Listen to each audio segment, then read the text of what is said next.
Press record. Hello and welcome to this edition of Tidy Talks with myself, Janine McDonald, and our amazing guest today, Lizzie George, who runs her own business, Love Our Planet. However, Lizzie has actually been on quite a decluttering journey, which I know you started in 2000, but I think it was before that you actually started. So tell us a little bit more about your journey of how you downsized from a 6-bedroom home to living the life in a camper van. So in 2020, we bought a motorhome as a kind of a solution to a problem. The axe thrower was working for a bank in Brussels, and he'd had loads of contracts. He got another one. And he said, "Do you want to come too?" And I thought, "Oh, yes, a year in Brussels, me and the dog, oh, quite fancy that." We couldn't get a flat that would take my dog. And so he said, "Let's buy a motorhome. We can live in the motorhome during the week. Um, and he can go to work. And then at the weekend, we can tour Europe and it'll be absolutely fantastic." Well, COVID kind of was in the height then, and I never actually got to Brussels, but we got this motorhome and we were already living in it. And then Brussels cancelled the contract. And we said, "Well, we've already got this motorhome. We've got 2 of our adult children living in the house. We really don't want to go back and live there with them. Let's just carry on going and see where this journey takes us." And we loved it so much that we decided to sell the house and actually and make our motorhome our permanent home. So we gave the children some money to buy houses that were more suitable, because the deposit is a real big challenge, isn't it? It is We now, gave them some yes. money. And we started our decluttering. Well, I had to, because it was actually me that had accumulated all this stuff in 20 years of living in a 6-bedroom family home. We had a big loft.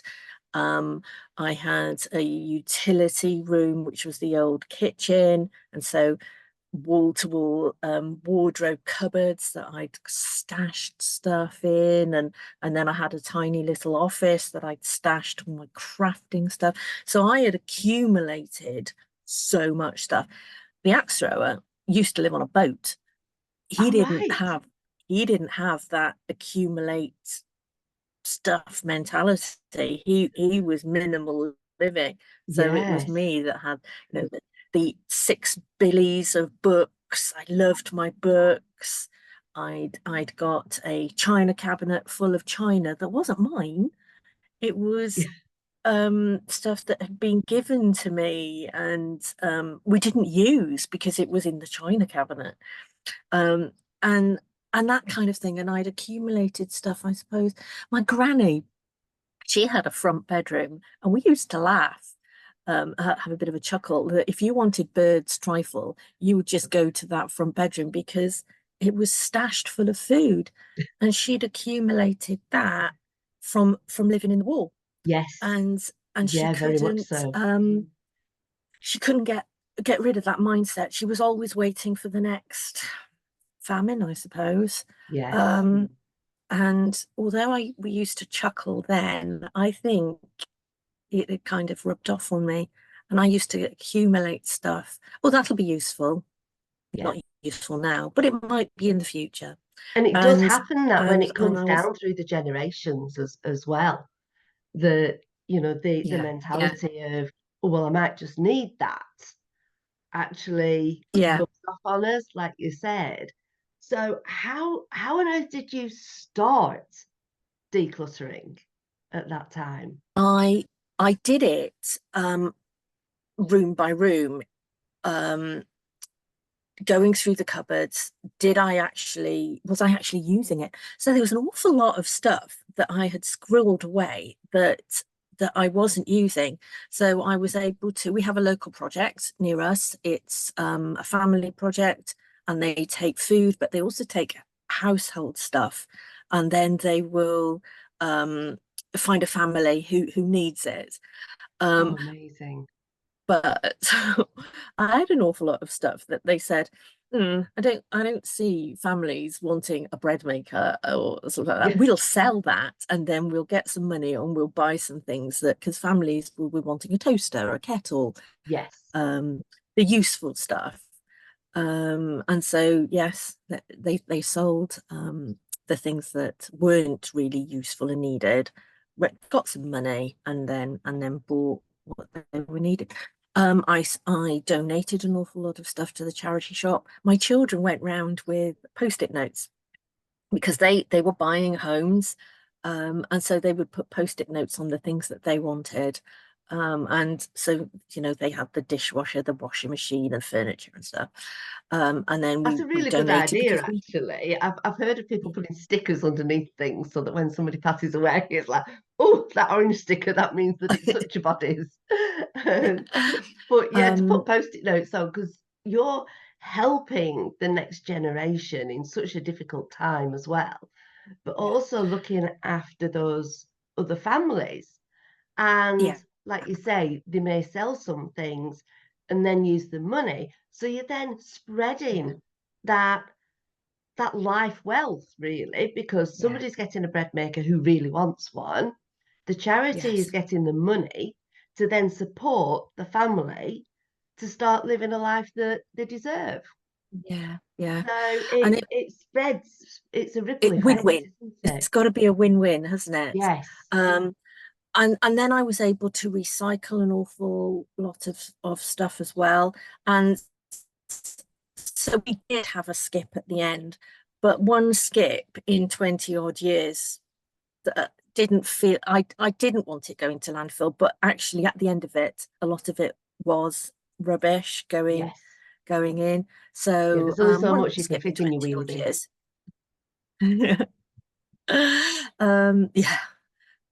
What else did we do with it? I sold it, I donated it, I and then I had to look through my things and decide what I really needed, what would serve me in the home that I was going into. We've got three tiny cupboards in our kitchen now. My farmhouse kitchen, I didn't have a farmhouse, but that kind of size was never going to fit in here. Um, Yes. so we had to really think about what we were taking. China doesn't work in the motorhome because you need things that don't break or things that are really light as well. So I've got one glass and it's wrapped in bubble wrap that that came with me, and Granny's teapot. Oh, I love that. We saw that I just as you came on, and Yeah, I love it. I love it. So that obviously yeah, has yeah. special memories So, for you that even though you've but it's downsized so really useful as much, well. yes, you've downsized Yeah. so much, but you still have things with you that mean so much to you. So I'm going to And raise I think my that's cup quite of tea beautiful. for you as well. I think it's So, quite beautiful. We've lost the Bakelite lid along the way. I'm afraid this generation lost the lid, not the previous two generations. Um, but this is a knob that I found in a shop in Norfolk, and I think it's meant to be on a chest of drawers or something. But I think it does the job, and it just means that there's not a great big gaping hole in the top of my teapot now. And I just love loose tea, although this one is a plastic-free tea bag, and I love this. It says kindness is the test of friendship. So oh, it's beautiful. a little saying on a tea bag. Yeah, so things have got to serve me. They've got to be really useful, and I need them. I don't have, we saw some motorhomes with display cabinets, and Yeah. we're thinking, "Oh, waste of space. We're not displaying anything. It's got to be useful and needed and not to push beautiful." And I've got two pictures of my old dog behind me, which is my beautiful things, really. But yeah, Yeah. So and my how blanket. yes, I was just about to mention your blanket actually, because you mentioned earlier that you had so many craft items. Mm, And I know that you still do crochet. So yes. the blanket behind you, is that one that you brought with you or one that you've made on your travels? This is one that I brought with me. and I crocheted it. It took me a month to crochet it, and it just grew across my legs as winter kind of came upon us. And then about 10 months to sew the ends in. So I'm not a very good sewer of ends on all the colours. But now I don't buy wool unless I have a purpose for it. So I make things now and I give them as gifts because I have no more room for another king size blanket. I don't need it. But I do enjoy it. And it's about as well, it's about getting joy from things, isn't it? It is, And I do totally. enjoy crafting and crochet. I just like the rhythm of the rows. And then I gift it. And Yeah, then and I I think get that's to beautiful because it's, you've had the enjoyment of selecting the patterns, selecting the wool and the colours and the textures. You've had the enjoyment of spending time, quality time, mindful time creating it, and you've had the enjoyment of gifting it as well. So I yeah, think that's a yeah, perfect way of keeping your creativity, but not keeping all the stuff. yeah, So yeah. how different do you feel now from no longer having all the stuff in a home um, to being in your motorhome and traveling around? yeah. I just feel lighter. I I have more time because I'm not cleaning and looking after a house that just houses the stuff. I don't have all these bookcases and carpets, to clean. I just feel very freer. I'm I don't have the stress now of that, the feelings of accumulating was just really quite stressful. And it probably, maybe I looking back now, it was like, well, self-worth. Did I associate stuff with self-worth? Maybe that's something that I've unpicked, but I just feel so much freer. So we are going backpacking. I know it's the wrong end of the scale. I'm nearly 60 and we're kind of going off on a gap year now. No, Um, I think it's but incredible. I really do. but we're not taking we're luggage for the hold. We're just taking 2 cabin bags and we're going backpacking for 5 months. And so Brilliant. that will be just minimal living at its peak, really, because we've got to Yes. carry it. We've got limited space, um, and just see really, what do we really, really need. It's not about having the most perfect trip and having stuff for every eventuality, um, because we won't be that far from a shop. We're going to Canada, USA, and Mexico. We're not going to be that far from a shop if we Yes. really, really needed stuff. Yeah. Um, and just, yeah, what do we really need to actually live in and Yeah. travel?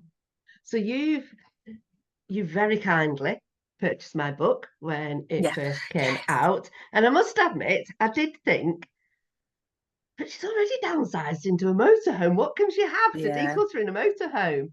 But actually, you've got great benefit from it. Absolutely, absolutely. I have loved this book. I have loved this book because, as well, I just need to constantly work on my mindset, because otherwise, um, I will let it back, that stuff back Yes. in here, and I will accumulate stuff and I won't have room for it. And I've really got to work on my mindset. And I love the tip about the 3 things. Can I mention? Can I mention? You Yes. can mention, You certainly. mentioned about the 3 things. Don't worry about picking things. Pick the 3 things that are closest to you. So then you don't have to spend a whole load of time worrying about what you're going to pick. You pick the 3 things closest to you. You either find a home for them, or you release them, and you put them away, or you release them. And that is just really, because I could spend ages thinking about, well, what am I going to declutter now? You know, Yes. and then I've wasted that 5 minutes that I could have spent actually putting stuff away or thinking, well, actually, why did I buy this? So I try not to buy things now that I don't really need. Yeah. But sometimes I think, oh well, that could be useful, and then it kind of turns out not to be useful, but just release. And I think now that I'm releasing things to people who will enjoy it, need it, and want it, and I'm making less mistakes now of purchasing mistakes, Yes. which has been really useful. Yeah, loved your book, and I loved working through it. Thank you so much. And thank you so much for all your support, because you support me wherever I pop up. You seem to be there. And I love you. You always, always have a beautiful smile on your face. Oh, thank Whenever I you. see you, you are always look genuinely so happy. So I think releasing so much stuff looks like it's actually really lightened the load for you, both mentally and physically. And what amazes Yeah. me is that whilst you are in your motorhome traveling, because I know you've traveled abroad in it as well, you still manage to run a business. So tell us a little Yes, bit about that yes, as well. yes. So a few years ago, I started a direct sales business selling cleaning products. So that kind of fitted my sustainable journey. And the great thing about it is that it's all online. So when we went to Spain for 3 months over the winter. My business carried on because my customers were in the UK and they could still order. And they had the warehouse shipped everything for me, but then I still was able to help them choose what they wanted from Spain, and yeah, so that's just worked really well, and Yeah, I just love my cleaning products. that's really Mm, good. And they're all eco cleaning products as well, aren't they? So, absolutely, yes, looking after the environment, refills, because, as you know, in your motorhome, and we know from under our kitchen sinks, you can end up with so many different spray bottles and things. And it's just like, why do you need so many? And it's the yeah, marketing of the companies yeah. that sort of like subconsciously makes us think, yes, you need this, you need this. Well, actually, you don't. No, we don't. And when you look at the ingredients on the back, a lot of them are 95%, 90% water Yeah, anyway. So why are we shipping that water around the country, um, when we could be having an aluminium bottle and a little sachet and refilling it? And it's all about refilling.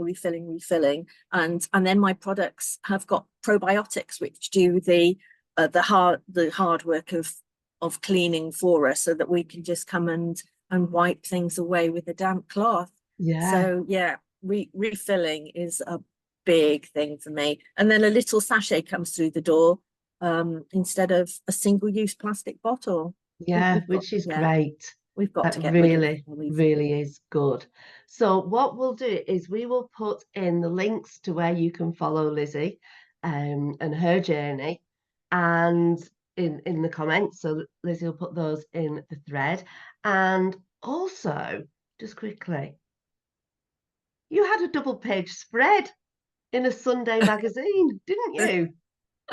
I did. I had a gorgeous hour chatting with the journalist, and she charted my journey to declutter my six-bedroom family home. And yeah, and I was in I wasn't the centerfold of the Sunday magazine, but I did have a double spread feature Yeah. in a Sunday magazine, and then this journalist got it out through women's magazines as well. It was fabulous. Yeah, it's incredible. Just the power of one conversation can have that huge impact. If you think how many readers of all those magazines and the Sunday magazine got, which then potentially are inspired by your journey, by your decluttering journey, by your eco journey, Yeah, and coming with into your community. as well. Yeah, I think it's yeah, incredible, and I love that the fact that you've shared that journey out to inspire others to show that yeah, it can be done. You can start to yeah, live a life that you truly love and what you truly want to do. yeah, yeah. And I never thought I passed my test when I was 17, and I've had a car up until about 6 years ago. I've always had a car. I've always just jumped in the car whenever I wanted to go anywhere. And then a few years ago on our sustainable living journey, we decided, well, let's we live in an urban environment with really good bus links and close to the shops and everything. Let's sell the cars and actually tick one of those sustainable living boxes. And we've got electric bikes, I've got a tricycle, so I've got something to do my shopping in. There's only the two of us. We don't need to feed 8 people at home anymore. And that has just really, really worked for us. we Yeah, we live in the motorhome, so that has a carbon footprint when we move it. But when we went to Spain, we moved it to get there, 3 months stationary, and moved it to come home. So all that time in Spain, we were using our bikes, bus. We went to Madrid on the train. It was absolutely fabulous. And just exploring and seeing where we can go. And yeah, done a lot of walking as well. So it's that absolutely amazing. that's just really suits us now. And I know a lot of women with children, they've got those cargo bikes, and there's little pods for the children with seats and stuff, and they just make it work. Yeah. Oh, that's incredible. Thank you so much, Lizzie, for joining us today. Out of your whole decluttering journey, what was your biggest aha moment or takeaway or hint to help somebody else? I think it was actually getting my head around that the stuff wasn't serving me, and actually it was making me really stressed and depressed. And actually, when I looked at, does this item serve me? Do I need it? Do I want it? Getting my head around changing my mindset, then that's just released me to actually really just enjoy a much freer lifestyle, with things that I really, really want. So biggest is the change in mindset. Yeah. We don't need half the clothes that the fashion brands say we do. And just having that capsule wardrobe then, because I haven't got a very big wardrobe in the motorhome. Yeah, biggest thing is mindset, I think. Yeah. Biggest Oh, thing. that's great. Thank you so much for your time. I've absolutely loved chatting with you today and hearing more about your story. And I know everybody watching will be as well. So once this gets into the group, I'll tag you, and then you can put in your where everybody can find you and follow you, follow your journey, and look at the eco products that you currently have as well. Okay, so thank you very much, Brilliant. Thank and you so we will much. see I've you loved this. next time on the next Tidy Talks. Thanks for joining us.